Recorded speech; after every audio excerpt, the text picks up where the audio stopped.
Hello dear students, welcome back to my channel physics SPC. Alternating current का एक question. In LCR circuit of capacitance 62.5 nanofarad and resistance 50 ohm is connected to an AC source of frequency 2 kilohertz. The maximum value, इस पे ध्यान दो, of amplitude current की maximum value in the circuit. The value of inductance H milli henry, pi square दे रखा 10। तो देखो, एक एलसीआर सर्किट है, ये रेजोनेंस की कंडीशन दे रखी है। एक्चुअल में बताता हूँ, ये एल है, ये सी है और ये आर है। ये सर्किट दे रखा है ऐसे, फ्रीक्वेंसी सोर्स, एसी सोर्स लगा दिया। इसकी फ्रीक्वेंसी दे रखी है हमें 2000 हर्ट्स, किलो हर्ट्स दे रखी थी, मैंने चेंज कर लिया है। अच्छा, इसका सी दे रखा है हमें कितना, 62.5 नैनो फैराड। और एल पूछा है हमसे, इंडक्टेंस पूछा है, और आर दे रखा है हमें 50 ओम।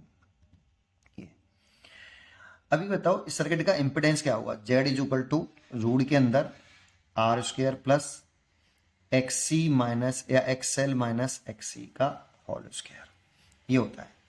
अच्छा, आई आर एम एस जो इसमें करंट फ्लो करती है, ये इसमें V R M S voltage लिख लो इसका, इसमें करंट फ्लो कर रही है I R M S, root mean square current is equal to, ये होता है V R M S upon circuit का impedance, total current, total voltage, total resistance.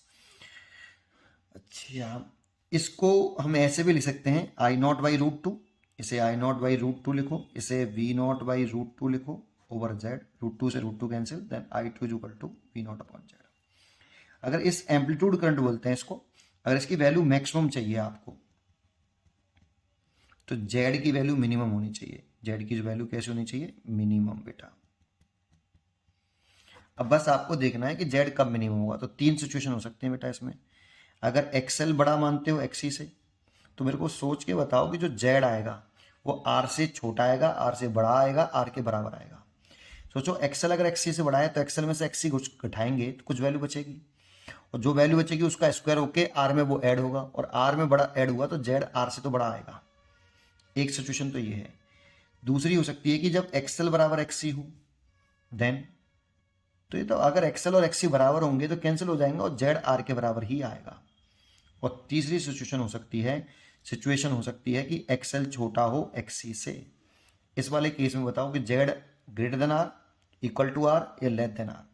तो देखो, एक्सी अगर बड़ा होगा एक्सएल से तो ऐसा लगा कि नेगेटिव में आएगा, लेकिन स्क्वायर होकर नहीं, फिर वो पॉजिटिव हो जाएगा, और वो पॉजिटिव वैल्यू आर में ऐड होगी, और ऐड हुई तो जेड ग्रेटर देन आर आएगा।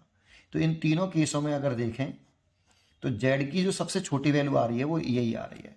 तो ये जो कंडीशन है, इस वाली कंडीशन में कि इफ अगर एक्सएल और एक्सी बराबर हो तो जेड की ये मिनिमम वैल्यू है आर, और जेड जब मिनिमम होगा, करंट की जो पीक एम्पलीट्यूड जो एम्पलीट्यूड करंट है ये मैक्सिमम होगी वी जीरो अपॉन आर, ये इतनी होगी बेटा। ठीक है, लेकिन इस कंडीशन में ही तो हुआ ये। अब इसको सॉल्व कर लो, इसे लिख लो एल ओमेगा और इसे लिख लो 1/ओमेगा सी।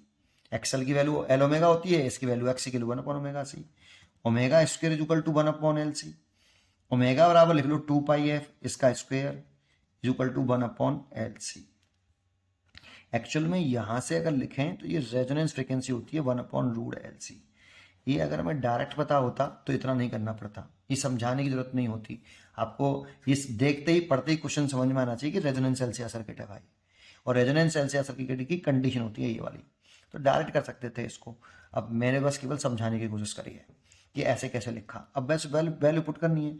2 का स्क्वायर करें तो 4, पाई का स्क्वायर, पाई स्क्वायर की वैल्यू रखिए 10, भाई 2 का स्क्वायर 4 हो गया, पाई का स्क्वायर 10, और एफ दे रखा है हमें 2000, तो 2 × 10⁻³ लिख लेता हूँ इसे, और इसका स्क्वायर करूँ तो 4 × 10⁻⁶ इज इक्वल टू एल निकालना है, और सी दे रखा है मेरे को 62.5 नैनो फैराड में है, उसे चेंज करें तो 1 नैनो फैराड में 10⁻⁻9 फैराड होते हैं, तो 10⁻⁻9 एल निकालना है, इसको यहाँ ले आओ, तो एल इज इक्वल टू, तो देखो ये 16 हो गया आपका, और 10⁻7 हो गया, और ये 62, ये एक जीरो मैंने पॉइंट उठा के नहीं ऊपर ले आया, और 10⁻⁻9। तो देखो यहाँ से ये 10⁻⁻2 ऊपर गया तो +2, दैट मीन्स 100। अब इसे सॉल्व कर लें, 25 से काट दें ये 25 बार, और 25 से काट दें ये 4 बार, 4 से काट दें आपका 4 बार, तो ये हो गया 100, सॉरी ऊपर हो गया 10 और नीचे हो गया 25 चौका 100, दैट मीन्स 0.1 हो गया बेटा, ये जीरो कट गया तो एल बराबर आया 0.1 हेनरी। लेकिन हमें यहाँ लिखना है मिली हेनरी में, और ये इंटीजर टाइप क्वेश्चन है, पॉइंट में तो लिख नहीं सकते। तो 1 हेनरी में 1000 मिली हेनरी होंगे बेटा, ऐसे 1 हेनरी में 1000 मिली हेनरी। तो इस 1000 मिली हेनरी हैं, तो 1 हेनरी की जगह पे आप 1000 मिली हेनरी लिख दो और मल्टीप्लाई करोगे तो 100 मिली हेनरी आ जाएगा। तो इसीलिए इस जगह पे आप 100 भर देना बेटा, इंटीजर टाइप क्वेश्चन है, 100 मिली हेनरी। चॉइस हो गई। उम्मीद करता हूँ कि आपको ये जरूर समझ में आया होगा। पढ़ते रहिए और खुश रहिए।